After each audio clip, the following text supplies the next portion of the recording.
Sugeng rawuh para kadang di channel Jagat Alit. Nah, pada kesempatan kali ini kita akan melanjutkan episode yang kemarin. Nah, untuk para kadang yang belum pernah atau baru sekali ini menonton video di channel Jagat Alit, kami beritahukan bahwa channel ini sifatnya pembelajaran, sehingga sudah kami urutkan dari yang pertama hingga episode ini. Monggo silahkan teman-teman para kadang mengikuti episode yang pertama sampai episode sebelum ini di playlist yang ini, supaya para kadang bisa paham betul apa yang kita pelajari bersama di channel Jagat Alit. Nah, untuk para kadang yang belum subscribe, monggo silahkan tekan tombol subscribe dan loncengnya supaya mendapatkan notifikasi ketika ada video baru di channel ini. Nah, baik, di episode kemarin kita sudah membahas tentang roh ya Mas ya. Dari kemarin kita sudah membahas roh. Silahkan klik di video yang ini. Dan terus dari situ kemudian saya terutama itu timbul satu pertanyaan Mas. Apakah kemudian mungkinkah tubuh itu tidak mempunyai roh? Atau seperti apa Mas sebetulnya posisi roh dan dengan tubuh itu, roh yang jangkung tubuh itu seperti apa Mas? Monggo Mas Bagus.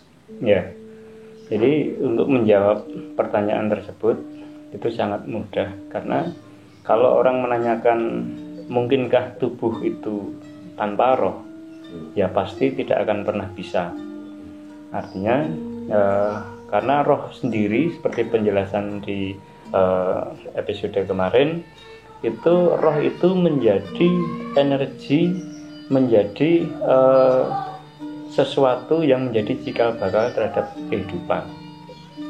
Tetapi yang disampaikan tadi itu menarik karena menggelitik kita semua untuk memahami, artinya apa iya sih tubuh ini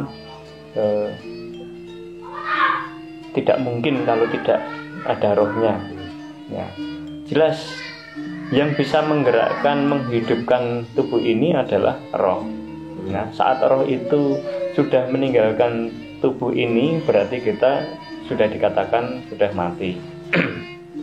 Roh itu tetap bersemayam di dalam tubuh kita. Ya, yang mungkin tidak bisa istilahnya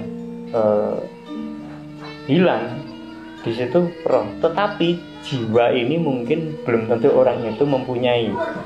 Jadi jiwa ini adalah dari turunan roh, karena kalau kita ingin mengetahui tata urutannya, jadi yang pertama kali itu keberadaan itu roh. Nah, roh itu diberikan kepada kita, itu diberikan ke daging. Lalu di situ dari roh itu muncul membawa budi. Dari budi itulah nanti kita mengenali jiwa. Nah, dan seterusnya.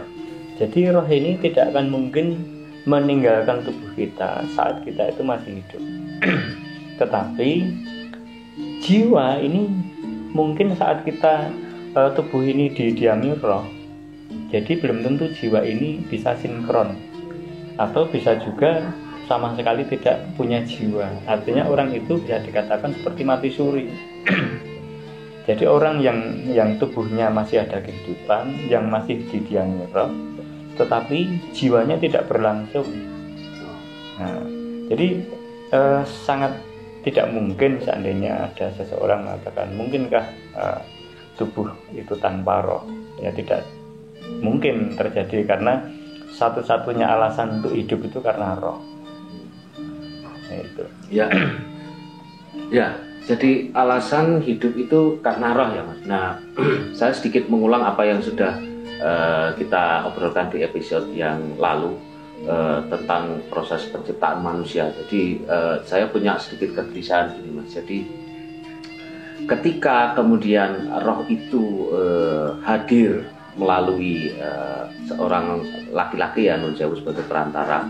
Nah, berarti begitu terjadi proses pembuahan, berarti tubuh janin ini kan kemudian sudah mempunyai roh. sementara ini kan ada beberapa dalil dalam dunia yang lain, mungkin dunia medis atau mungkin anggapan orang-orang yang mengatakan bahwa sebelum janin itu berusia 3 bulan di dalam kandungan itu belum mempunyai roh. Nah, kalau dari sisi spiritual menanggapi fenomena itu seperti apa, Mas? Karena kemudian kan dalil ini tadi digunakan untuk semacam melegalkan nun sewu mungkin proses aborsi, misalnya ada hal-hal yang harus yang terjadi dan kemudian harus melakukan aborsi, baik aborsi legal maupun ilegal. Nah, kalau dari sisi spiritualitas menanggapi itu terus. Ya, mari kita luruskan bersama-sama pemahaman yang sudah mungkin terlalu jauh seperti itu. Jadi saya ingin mengajak bagaimana kita semua itu membayangkan atau melihat bagaimana wujudnya sperma. Jadi dunia medis itu sudah mengungkap bentuk wujudnya sperma seperti apa. Sperma itu bisa berenang, bisa menuju ke suatu tempat itu, dia bergerak karena disitulah roh sudah bersemayam. Jadi kalau sperma itu tidak bisa bergerak, artinya sperma itu tidak ada rohnya. Jadi sperma yang berenang-renang menuju ke sel telur itu sesungguhnya dia sudah hidup. Sehingga pada saat sperma ini sampai pada sel telur dan akhirnya membuahi, nah, inilah yang menjadi cikal bakal di mana kehidupan itu mulai mewujud.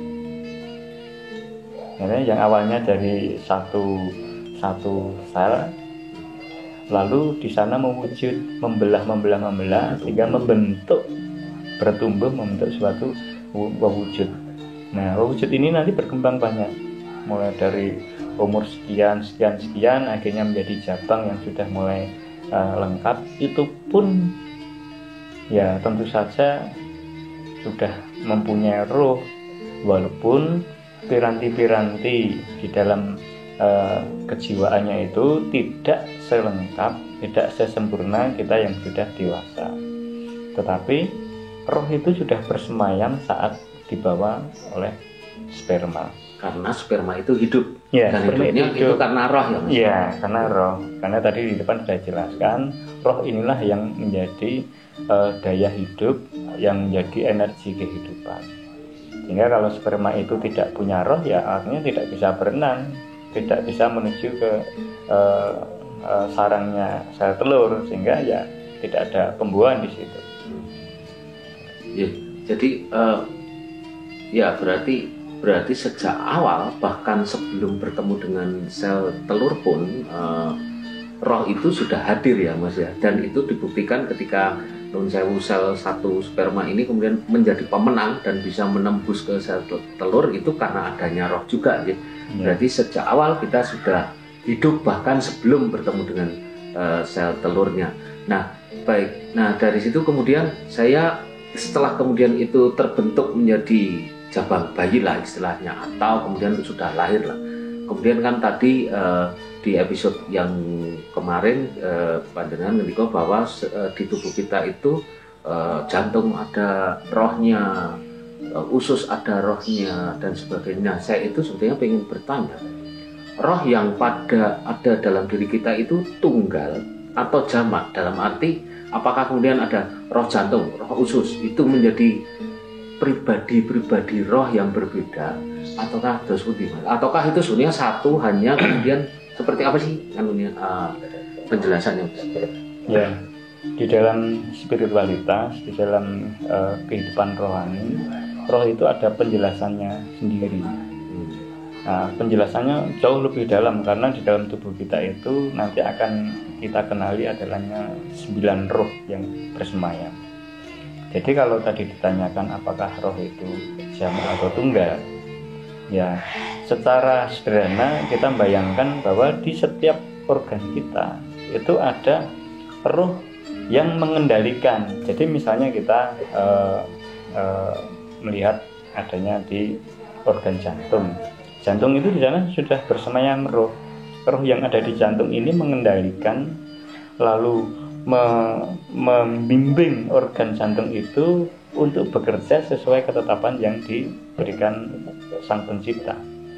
Roh ini akan menetapkan kinerja jantung, dan kinerja jantung itu tidak akan mungkin bisa seperti paru-paru, bisa seperti usus, bisa seperti yang lain, tidak mungkin, karena ada yang menjagani, ada yang bersemayam, ya roh itu yang mengendalikan organ-organ itu. Nah, jadi kalau nanti kita ingin memahami yang jamak atau yang tunggal, ya di dalam tubuh kita itu semua organ itu disemayami oleh roh. Itu artinya kita jamak di situ.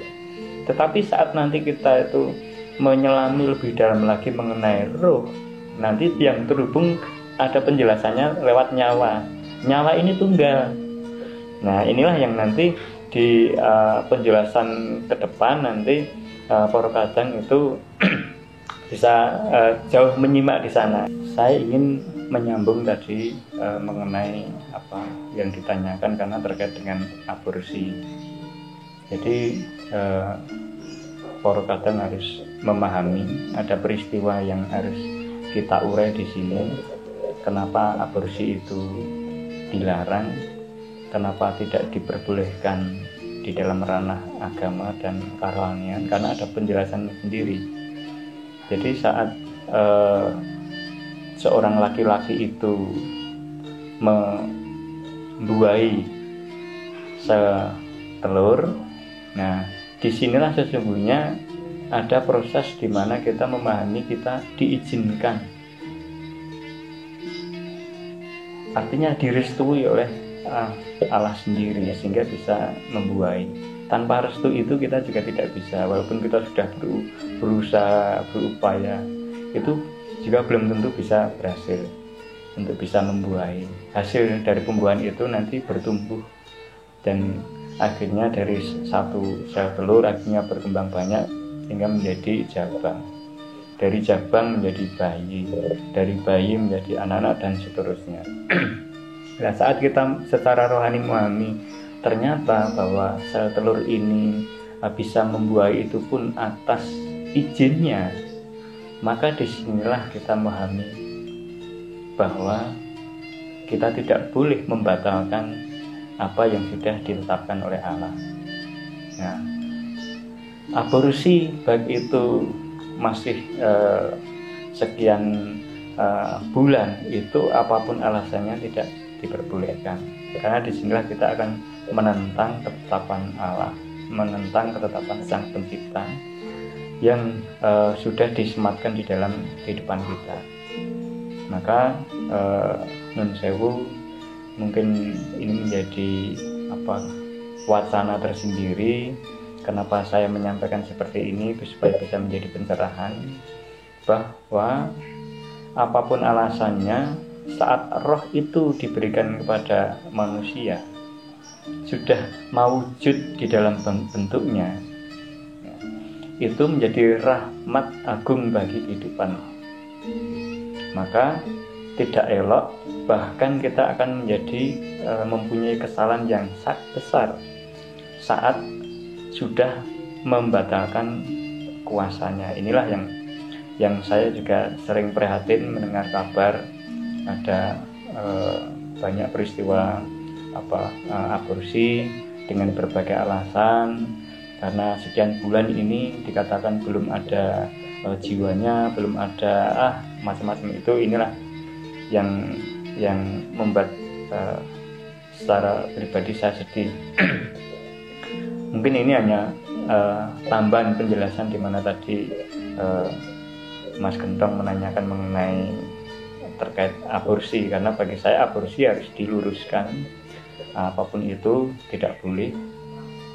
Asal kita mengetahui dasar-dasar dari roh tersebut, harapannya ke depan itu tidak ada lagi yang melakukan hal tersebut. Ya, matur nuwun sangat Mas Bagus. Jadi Poro Kadang dari mempelajari roh ini kemudian kita mulai tahu banyak hal, bagaimana roh ini berpengaruh sejak awal kehidupan kita, bahkan sebelum terjadinya pertemuan antara sperma dan sel telur, ya, ini tinjauan secara biologisnya. tapi kemudian dari sisi moral dan spiritualnya kita paham betul bagaimana kemudian kita harus berperilaku agar di kemudian hari kita seandainya memang mengambil sikap untuk berkeluarga bisa apa ya istilahnya menghasilkan anak-anak atau berputra atau berputri yang cantik, yang bagus, yang baik itu karena pengaruh dari diri kita sendiri sebagai orang tua. Nah, di episode selanjutnya kita masih akan berbicara tentang roh karena roh ini tidak akan ada habisnya, tapi kita akan bicara apa? Nah, tunggu di episode berikutnya. Matur nuwun para kadang atas perhatiannya dan jangan lupa untuk subscribe dan tekan tombol loncengnya agar para kadang mendapatkan notifikasi ketika ada video baru di channel ini. Sekian video kali ini. Matur nuwun lan rahayu.